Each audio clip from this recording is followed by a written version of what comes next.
കേരളം വിദ്യാഭ്യാസ മേഖലയിൽ ലോകത്തിന് തന്നെ മാതൃകയാണെന്ന് സ്ക്രീറ്റ് Kerala director doctor R.K. Jayaprakash പറഞ്ഞു. മുണ്ടൂർ നാമ്പുള്ളിപ്പുര SVMA LP സ്കൂളിന്റെ 75ാം വാർഷികാഘോഷം ഉദ്ഘാടനം ചെയ്ത് സംസാരിക്കുകയായിരുന്നു അദ്ദേഹം.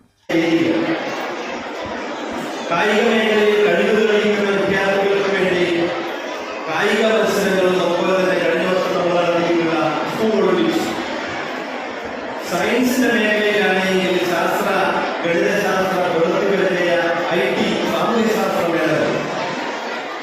ഗണിതശാസ്ത്രത്തിലെ മിടുക്കന്മാരെ പരിപോഷിപ്പിക്കുന്നതിന് വേണ്ടി ന്യൂമാക്സ് എന്ന് പറയുന്ന പ്രോഗ്രാം, സോഷ്യൽ സയൻസിന്റെ മിടുക്കരായിട്ടുള്ള കുട്ടികൾക്ക് വേണ്ടി റിസർച്ച് എന്ന് പറയുന്ന പ്രോഗ്രാം, സയൻസിന്റെ മേഖലയിൽ മ്യൂസിക്സ് എന്ന് പറയുന്ന പ്രോഗ്രാം, നമ്മുടെ ചെറിയ മക്കൾക്ക് അവരുടെ ബുദ്ധിക്കനുസരിച്ച് പ്രകടനം നടത്തുവാൻ കഴിയുന്ന കുട്ടികളെ LSSന്റെയും USSന്റെയും പരീക്ഷകളിലൂടെ നമ്മൾ സ്കോളർഷിപ്പ് കൊടുക്കുന്നു.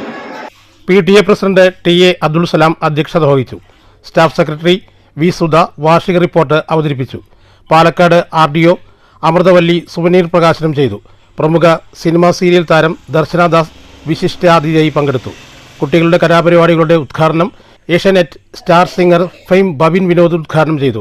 ചടങ്ങിൽ 30 വയസ്സിന് മുകളിലുള്ള ഹോക്കി ടീമിൽ 1ാം സ്ഥാനം നേടിയ ഇന്ത്യൻ ടീം അംഗമായ അനിത വിജേഷിനെ സുരേഷ് മുണ്ടൂർ ഉപഹാരം നൽകി ആദരിച്ചു. Parali BPC AM Ajith, Pradeep master, NTU ജില്ലാ vice president P Rajeev master, CK Sukumaran master, SSG president Vijayakumar, SMC chairman P Shahad, MS Sindhu എന്നിവർ സംസാരിച്ചു. വിവിധ മേഖലകളിൽ വിജയം നേടിയ വിദ്യാർത്ഥികളെ ആദരിച്ചു. പ്രധാന അധ്യാപിക M ജയശ്രീ സ്വാഗതവും സീനിയർ അധ്യാപിക VP ഉമാദേവി നന്ദിയും പറഞ്ഞു. വിദ്യാലയത്തിലെ ചരിത്രനാൾ വഴികൾ CD പ്രദർശനവും ഉണ്ടായി. തുടർന്ന് കലാപരിപാടികളും നടന്നു.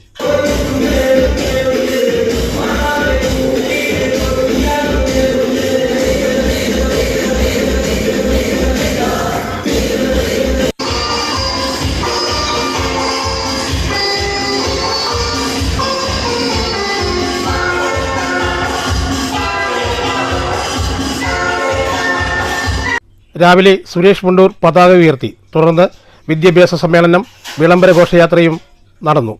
News bureau, Pathiripala.